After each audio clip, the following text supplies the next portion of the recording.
철학과 신학이 뭐가 다를까요? 철학과 신학의 차이. 철학이라는 말은 영어로 philosophy라고 말하죠. 두 단어의 결합입니다. 합성어입니다. philosophia. philos라는 말은 사랑이라는 뜻이고 sophia, 지혜라는 뜻입니다. 지혜를 사랑한다. 철학자는 지혜 혹은 지식을 사랑하고 또 추구하는 사람입니다. 철학자의 최고의 관심은 인간입니다. 인간에 대한 지식을, 지혜를 탐구하는 사람, 이게 철학자죠. 유명한 철학자 소크라테스는 내 자신을 알라 그러지 않았습니까? 근데 반대로 또 신학은 뭘까요? 신학을 영어로 theology라고 말합니다. theology. 역시 두 단어의 결합인데 theos라는 단어와 logos라는 두 개의 단어의 합성어입니다. theos라는 말이 하나님, 또 logos 그러면 이론 혹은 말씀이라는 뜻을 갖고 있습니다. logos. 하나님에 대한 이론, 하나님에 대한 지식을 탐구하는 것, 그게 바로 신학이에요. 그러니까 신학자는 하나님에 대한 지식을 탐구하는 사람입니다.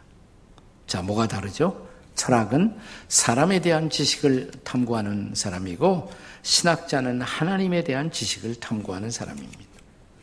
칼빈은 그의 유명한 기독교 강요에서 사람이 반드시 알아야 할 두 가지의 지식이 있다. 하나는 하나님에 대한 지식이고 또 하나는 사람에 대한 지식이다. 그런데 하나님에 대한 지식을 모르면 사람에 대한 지식도 알 수 없다 그랬습니다. 우리는 지난 시간부터 해서 바울의 기도를 계속 탐구하려고 합니다.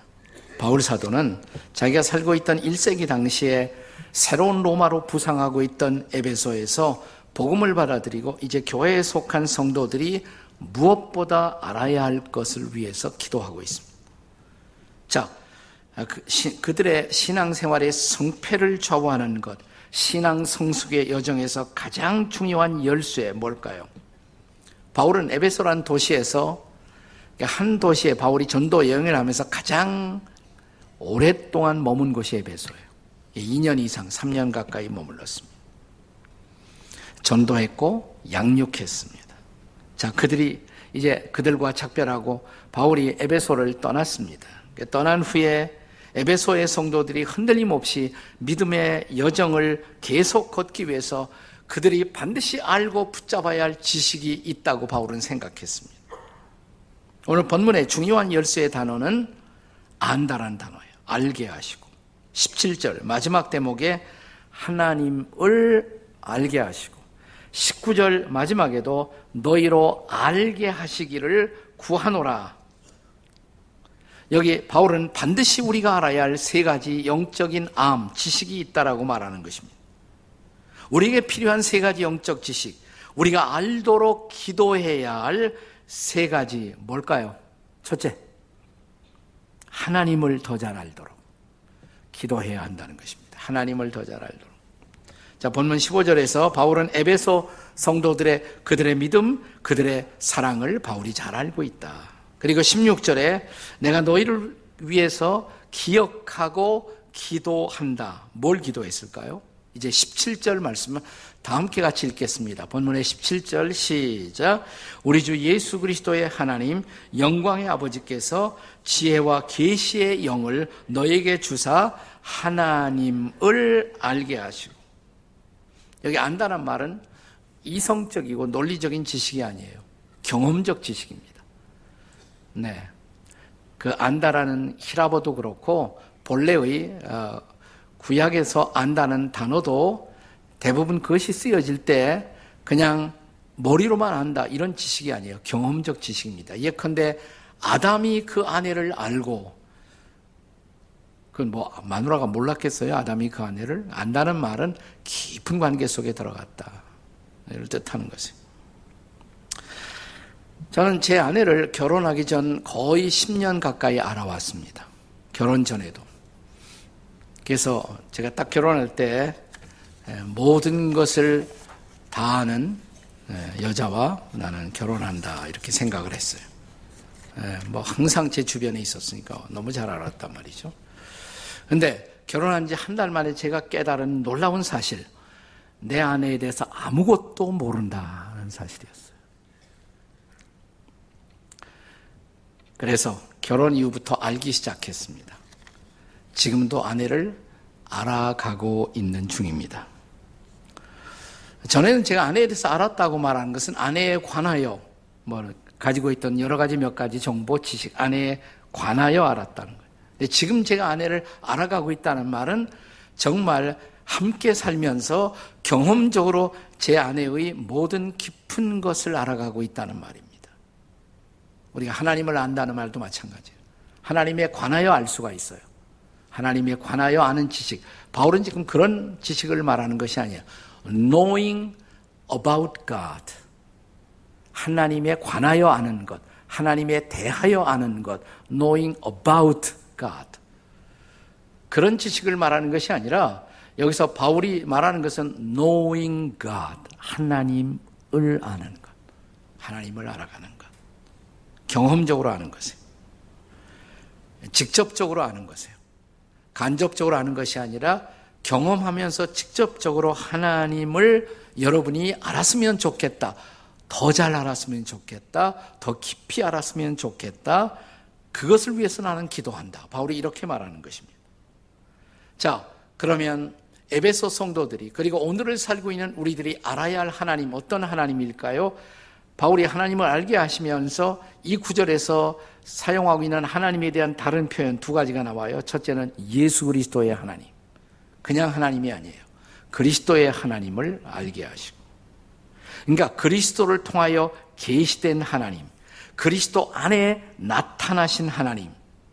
우리가 요한복음에 우리가 방금 묵상을 오랫동안 해서 끝냈습니다마는 요한복음 14장에 보면 빌립이라는 제자가 어느 날 예수님 앞에 나와서 예수님 하나님을 좀 보여주세요. 하나님 아버지를 보여주세요. 이렇게 말합니다. 그때 예수님 대답 기억하십니까? 자, 요한복음 14장 9절의 말씀 함께 같이 읽겠습니다. 시작. 예수께서 이르시되 빌립아 내가 이렇게 오래 너희와 함께 있을 때 내가 나를 알지 못하느냐? 나를 본 자는 아버지를 보았거늘 어찌하여 아버지를 보이라 하느냐? 아버지를 보여달라고? 나를 봤으면 아버지를 본 거야. 그러니까 예수님이 이 땅에 오신 목적이 아버지를 보여주시려고, 하나님이 어떤 분인가를 구체적으로 보여주시려고, 우리의 역사 안에서 막연하고 추상적인 하나님이 아니라 그 하나님의 속성, 그 하나님의 일하심의 모든 것을 보여주시려고 오신 분, 그분이 예수님이시다 이 말이에요. 그러니까 그분이 정확한 하나님이에요. 막연히 하나님, 그 하나님은 우상일 수가 있어요. 그런 하나님은 알아봤자 소용이 없어요. 예수 그리스도의 하나님, 그리스도를 통해 계시된 하나님, 그리스도 안에 나타난 하나님, 그 하나님을 알게 하시고, 그 다음에 또 같은 구절에 영광의 아버지 그랬습니다. 영광의 아버지, 그 하나님을 알게 하시고 영광의 아버지. 나는 여러분의 아버지를 잘 모르겠어요. 세상에 많은 아버지들, 존경할 만한 아버지가 많죠. 그러나 이 땅에 있는 아버지는 한 분도 완전한 아버지는 없습니다. 그래서 우리가 살다 보면 아버지에 대한 실망, 아버지에 대한 좌절을 다 경험할 수가 있어요. 그런데 하늘에 계신 아버지, 우리가 그 하나님 앞에 기도하는 순간 우리의 마음은 어떻게 변합니까? 완벽하신 아버지, 전능하신 아버지, 전지하신 하나님, 어둠이 없는 하나님, 빛으로 충만한 하나님, 그 영광의 아버지, 그 영광의 아버지를 알게 하시고, 여러분, 우리가 그 아버지를 안다면, 그 아버지와 함께 산다면, 그 아버지와 함께 거하는 것은 얼마나 영광스러운 삶일까요? 그래서 바울은 그것을 위해서 기도하는 거예요. 영광의 아버지를 알게 하시고. 자, 그런데 우리 인간의 지식만으로, 인간의 이성적인 탐구로 그 하나님을 알 수가 있을 것일까요? 그래서 이 같은 구절 안에 이 단어를 놓치시면 안 돼요. 지혜와 계시의 영으로 그 하나님을 알게 하시고, 지혜와 계시의 영. 자, 지혜와 계시의 영이 누구예요? 성령님이죠. 성령님은 지혜의 영이고 계시의 영이시고. 자, 그 성령님에 관해서 바울은 고린도전서 2장 10절에서는 이렇게 증언했습니다. 같이 읽습니다. 고린도전서 2장 10절 다 같이 시작. 오직 하나님이 성령으로 이것을 우리에게 보이셨으니 성령은 하나님의 깊은 것까지 통달하시느니라. 그러니까 하나님의 깊은 것을 완벽하게 통달하시는 분 한 분밖에 없어요. 성령님. 성령은 하나님의 영이란 말이죠. 그래서 그분이 도우실 때 우리가 그 하나님을 아는 거예요. 성령님의 도우심을 통해서. 그러니까 기도라는 것은 뭐냐? 기도할 때 성령님을 통해서 우리는 그 하나님과 대화하고 하나님을 알아갑니다. 기도란 뭘까요? 우리 제임스 휴스턴이라는 유명한 영성학자가 기도라는 책을 썼어요. 기도. 참 좋은 책이에요. 기도에 관한 좋은 책으로 추천할 만한 아주 좋은 책입니다. 근데 잘 보시면 이 책에 기도하고 그 아래 부제가 붙어 있어요. 부제. 저같이 시력이 희미한 사람은 보일까 말까? 기도 아래 뭐라고 썼습니까? 아, 여러분들은 다 시력이 좋으시네. 하나님과의 우정이에요. 하나님과의 우정. 자, 기도를 가리켜서 하나님과의 우정이다. 프렌드십이다. 기도하면 하나님하고 친해져요. 기도하면 하나님과 우정이 쌓여가요. 기도는 하나님과의 우정이다. 아, 나는 이 표현이 너무 좋아요. 기도는 하나님과의 우정이다. 근데 그냥 우정이 아니라 제임스 휴스턴은 그냥 친구만 되는 정도가 아니라 그 하나님과 친구가 되면 내 인생에 변화가 생겨요. 변화가. 그래서 그분은 이 우정을 이렇게 말했습니다. The transforming friendship. The transforming friendship. 변화시키는 우정. 변화시키는 우정. 기도라는 것은 하나님과 친하는 일이고 하나님과 친하다 보면 반드시 변한다 이 말이에요. 우리를 변화시키는 우정. 이게 바로 기도예요. 기도. 그런데 이 책에서 거의 마지막 부분에 보면 한 가지 더 깊은 단계를 제시하고 이 책이 마무리됩니다. 자, 기도하면 하나님의 친구가 되고 하나님과 친한데, 자, 우리는 어느 날 그 하나님과의 우정의 단계조차 넘어설 수 있다는 거예요. 넘어서면 뭐냐? 하나님과 애정이 생겨. 우정을 넘어선 애정. 하나님과 애정. 하나님을 깊이 사랑하게 된단 말이죠. 그럼 하나님과 내가 하나가 돼요. 하나님과 일치를 이루는 놀라운 애정. 하나님은 저와 여러분을 끌어안아 주시고 품어주시고 사랑하시고, 자, 이제 두 팔을 벌리고 우리를 품고자 우리를 사랑하고자 기다리고 계시는 하나님, 그 품 안에 내가 충분히 깊이 안기기까지는 우리는 아직도 하나님을 모르는 거예요. 나는 너희가 하나님을 알았으면 좋겠다. 이 말은 피상적으로 하나님에 대한 어떤 신학적 논리적 지식을 가지라고 하는 말이 아니라 그 하나님이 어떤 분인지 깊이 알았으면 좋겠다. 네, 더 잘 알았으면 좋겠다. 그러면 너희들이 하나님을 알게 된 것이 얼마나 특권이고 얼마나 영광이고 얼마나 놀라운 일인지, 내가 입술을 벌려 하나님하고 기도한다는 사실이 얼마나 놀라운 일인지, 여러분, 나는 여러분이 그 하나님을 알게 되시기를 주의 이름으로 축복합니다. 그 하나님을 깊이 하십시오. 그 하나님을 잘 알게 되시기를 주의 이름으로 축원합니다. 옆에 분들에게 하나님 제발 잘 아세요. 이렇게 한번 해보세요. 시작.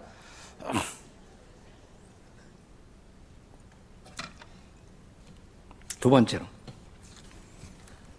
자, 바울이 에베소 성도를 위해서 기도하면서 하나님을 알게 하시고, 두 번째는 하나님이 약속한 미래의 소망을 알게 되도록 기도한다는 것입니다. 18절 함께 읽습니다. 8절 말씀 같이 읽습니다. 시작. 너희 마음 눈을 밝히사 그의 부르심의 소망이 무엇이며 성도 안에서 그 기업의 영광의 풍성함이 무엇인지를 알게 되기를 원한다 이 말이에요. 자, 계속되는 바울의 기도에서 그는 성도들에게 하나님이 약속하신 미래의 소망, 그 소망을 알게 되기를 기도하고 있습니다. 우리의 눈이 밝아져 그가 부르신 부르심의 소망, 우리를 불러주실 때 약속한 그 소망, 미래의 소망, 그 소망을 알게 되기를 기도하고 있습니다. 여러분, 우리가 예수 믿는 순간 미래가 보여요. 한 번도 보지 못했던 미래가. 하나님이 우리를 위해서 예비해 놓았다는 놀라운 미래가, 궁극적인 미래가 보이기 시작해요. 자, 이 소망을 가리켜서 우리를 위해 하나님이 예비하신 소망을 성경은 여러 가지 다양한 단어로 표현합니다. 그 소망은 살아있는 소망입니다. Living hope, 살아있는 소망. 죽는 소망이 아니에요. 죽을 수 없는 소망, 살아있는 소망. 그 다음에 blessed hope, 복된 소망, 행복한 소망이에요. 이건 생각만 해도 가슴이 설레이는 행복한 복된 소망. 거기다가 sure hope, 확실한 소망, 희미한 소망이 아니에요. 그것은 아주 확실한 소망이라고 말합니다. 그리고 다른 말로 본문에서 그 소망을 가리켜 그 기업의 영광의 풍성함. 그 소망은 하나님이 저와 여러분을 위해서 예비하신 기업이다.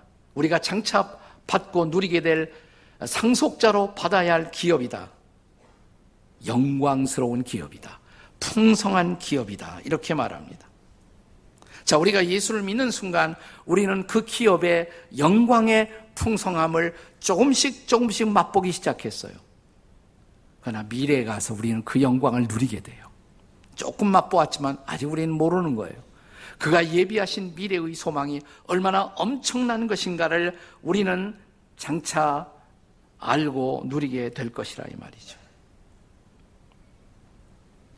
그런 의미에서 우리 모든 그리스도인들은 그 영광을 받게 될 상속자들이에요. 우리는 그 상속을 기다리고 있어요. 미래에 받게 될 상속을. 그 기업. 이 기업을 가리켜 사도 베드로는 베드로전서 1장 4절에서 세 가지 단어를 써서 이 기업을 설명합니다. 이 기업은 어떤 기업이냐? 썩지 않고, 그 다음에 더럽히지 않고, 그 다음에 쇠하지 아니하는 하늘의 간직한 기업. 하늘나라의 기업 말이죠. 저 영원한 완성된 천국의 기업. 유명한 설교가 스폴전은 성경을 읽어보면 그 천국에 대한, 영광스러운 천국에 대한 묘사가 그렇게 많이 나오지는 않는다. 그 이유가 뭘까? 이런 질문을 던집니다. 그리고 이렇게 대답합니다. 성경에 천국에 대한 얘기가 생각보다 그렇게 많이 나오지 않는 이유, 그것은 천국을 하나님이 저와 여러분 우리를 위해서 surprise gift로 준비하셨기 때문이다. surprise gift. 우리가 우리 자녀들을 위해서 생일 선물을 준비할 때 그 선물을 미리 얘기하지 않죠. 왜? 서프라이즈가 되게 하려고, 깜짝 놀라게 하기 위해서. 생일날 말 안 해주고 했다. 생일날 서프라이즈 놀랬지. 그 놀라움의 기업으로 하나님이 그 천국의 기업을 준비하셨기 때문이다 그랬어요. 천국에 대한 묘사가 제일 많이 나와 있는 부분이 어딜까? 성경 맨 끝에 요한계시록 21장과 22장. 다른 데도 나오지만 조금씩밖에 안 나오고, 여기에 그래도 21장, 22장 전체가 다 천국에 대한 묘사예요. 근데 그거 한 번도 안 읽은 사람도 계실 거라. 그러니까 신앙에 대해서 우리가 익사이트먼트가 없어. 흥분이 없어. 우리가 계시록 21장, 24장에 묘사된 새 하늘, 새 땅, 새 예루살렘, 그것만 제대로 읽어도 이 두 장만으로 우리는 우리를 위해 예비된 천국에 대해서 충분히 흥분하고 충분히 감격할 수 있다고 생각해요. 자, 어떻게 묘사하고 있습니까? 예를 들어서 이런 표현, 다시는 사망도, 다시는 질병도 없고, 다시는 애통도 없고, 다시는 눈물도 없는 그곳. 12문, 12보석으로 빛나고 있는 성. 하나님의 영광이 빛나기 때문에 해나 달의 비침이 필요 없는 곳. 해가 달이 없어도 돼요. 하나님의 영광이 비추고 있는 그 도성, 그 나라. 또 우리가 지상 생애에서 누려보았던 모든 아름다움, 모든 선한 것, 모든 감동, 그 모든 예술과 문화가 극치를 완성을 이루고 있는 그곳. 왜냐하면 지상의 모든 영광이 그리로 들어왔고 이렇게 말하거든요. 그러니까 이 땅과 천국이 비슷한 점도 있다 이 말이에요. 이 땅에서 누리는 모든 선한 것, 모든 참된 것, 모든 아름다운 것 다 있다 이 말이에요. 천국에 거기도. 그러나 모든 속된 것, 모든 거짓됨은 결코 그리로 들어올 수 없느니라. 그러니까 모든 속됨, 모든 거짓, 모든 사기가 다 사라진 곳. 와, 어떤 것일까요? 생명수강이 흐르고 생명나무 12가지 열매를 맺는 곳. 그 열매로 우리가 치유를 받고 지상생의 모든 아픈 것들이 다 치료되고 영원한 건강을 누리는 곳. 사모되지 않으세요? 조금 흥미가 생기시나요? 이런 천국 가고 싶지 않으시나요? 살다 보면요, 어느 날 반드시 그때가 생겨요. 이런 소망이 뜻밖의 생겨날 때가 있어요. 이 땅도 좋은 곳이에요. 하나님이 주신 축복이기 때문에 이 땅도 참 좋은 곳이에요. 그러나 어느 날 여러분과 저의 생애 속에 이런 순간이 올 거예요. 이제는 그만 가고 싶다. 나 더 살라고 기도하지 마라. 나 가고 싶어. 우리 부모님들이 그럴 때가 있어. 가고 싶어. 예, 그 나라에 갈 준비를 시키시는 거죠. 영광스러운 거예요. 영광스러운 거. 요즘 조금 그 나라에 갔으면 좋겠다. 가끔 생각이 나요. 나도. 때가 서서히 오지 않나 이런 생각이 들 때도 있습니다. 자, 고린도전서 13장 12절 바울이 어떻게 말하나 보세요. 잘하는 말씀 다 같이 읽습니다. 시작. 우리가 지금은 거울로 보는 것 같이 희미하나 그때는 얼굴과 얼굴을 대하여 볼 것이요 지금은 내가 부분적으로 보는 것 같이 희미하나 어떻게 해요? 그때에는 주께서 나를 아신 것 같이 내가 온전히 알리라. 그때 그곳에서의 영광이 우리를 기다리고 있다는 것이에요. 우리가 그 영광을 안다면 우리는 세상의 헛된 영광에 현혹될 필요가 없어요. 여러분이 가평 가서 우리 필그림 철로역정 순례길을 걷다 보면 허영의 시장을 지나가게 돼요. 허영의 시장. 자, 크리스찬이 허영의 시장을 지나가면서 크리스찬과 신실이 거기에 많은 보석들이 있어요. 실제로 보석 다 진열해 놨습니다. 가보신 분만 알아요. 그런데 전혀 곁눈질을 하지 않아요. 크리스찬이. 왜? 그들은 예루살렘의 영광, 저 시온의 영광, 궁극적인 천국의 영광을 보고 있었기 때문이에요. 나는 여러분이 바로 그 하나님께서 예비하신 미래의 소망, 그 영광을 알기를 바란다. 그걸 위해서 기도하는 거예요. 그리고 마지막 세 번째로 하나님이 약속한 현재의 능력을 알게 되도록 기도합니다. 현재의 능력. 자, 우리가 바로 직전에는 하나님이 미래에 예비하신 것, 그것을 알았으면 좋겠다. 그런데 지금은 뭐냐면 현재의 능력을 알았으면 좋겠다. 19절에요. 같이 읽습니다. 19절 시작. 그의 힘의 위력으로 역사하심을 따라 믿는 우리에게 베푸신 능력의 지극히 크심이 어떠한 것임을 너희로 알게 하시기를 구하노라. 여기 너희로 알게 하시기를 영어 성경에 보시면 이렇게 되어 있어요. That you may know. 네가 알게 되도록. You may know. 그 능력을 알게 되기를. 우리는 능력하면 대표적인 능력, 세상에서 가장 위대한 능력이 뭘까요? 핵무기의 능력?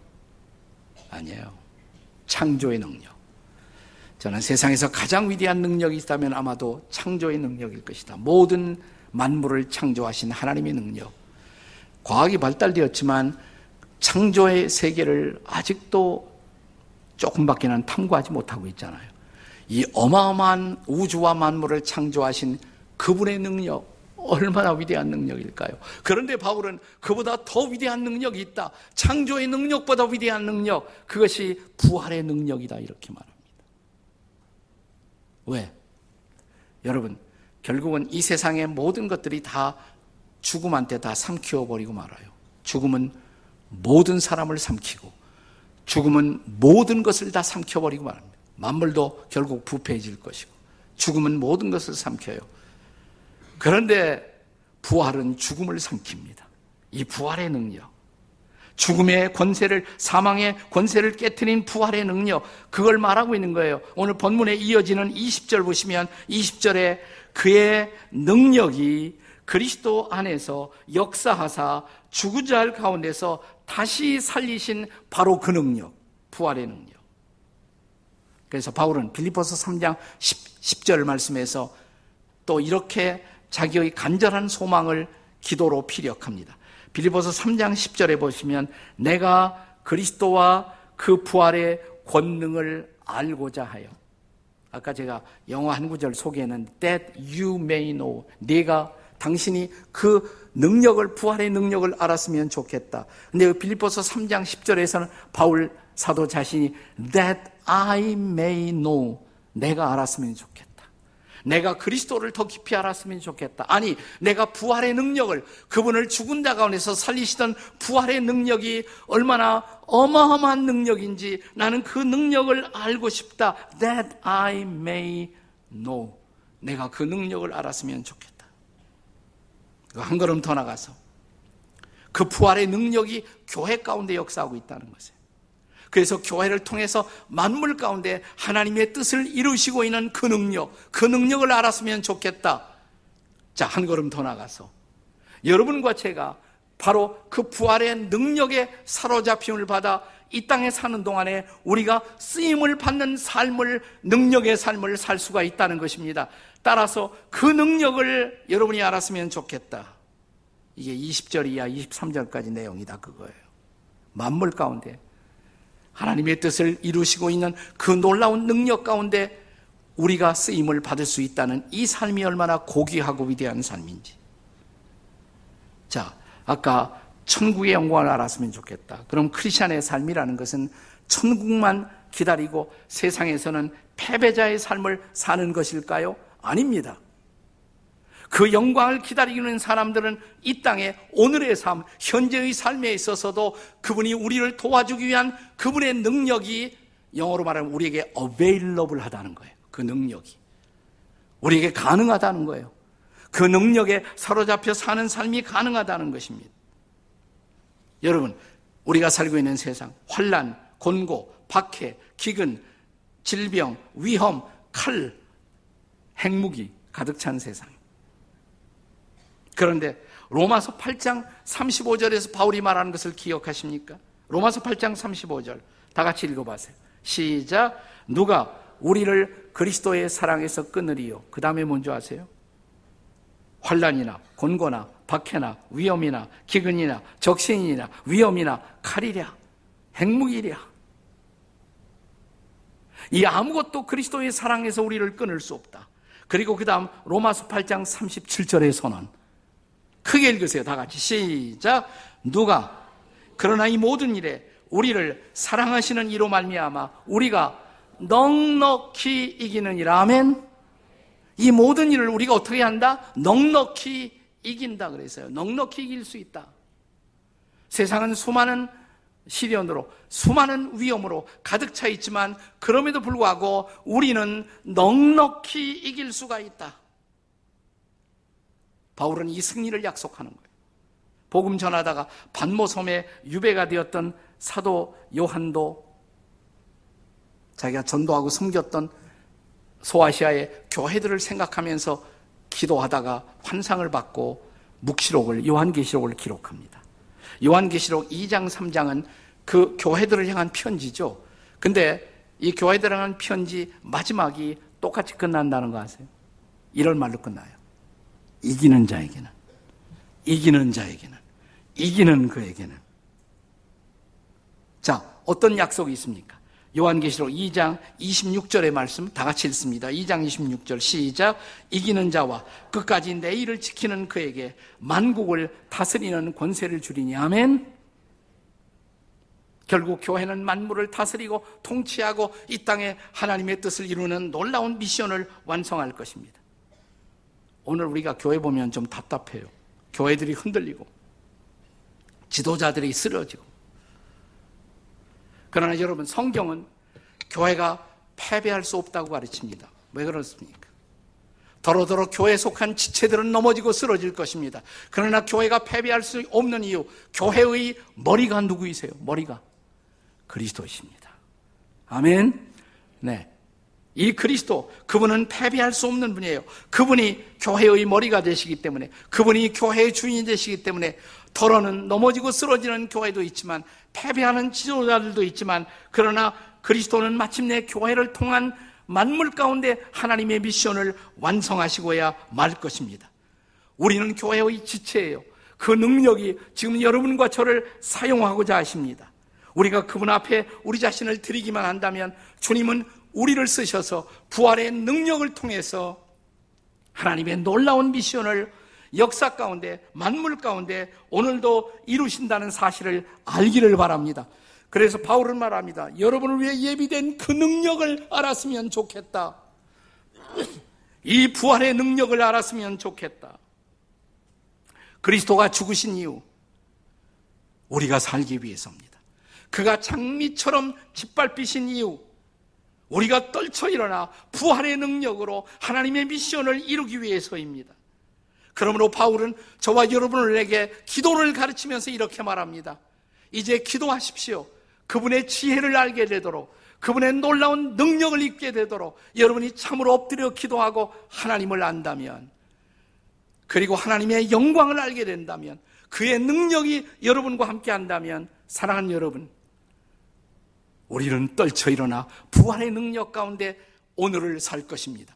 그 능력이 오늘 저와 여러분을 다시 살리시고, 그 능력이 오늘 한국교회를 살리시고, 그 능력이 이 땅 가운데 하나님의 뜻을 이루시는 놀라움으로 나타날 수 있기를 주의 이름으로 축원합니다.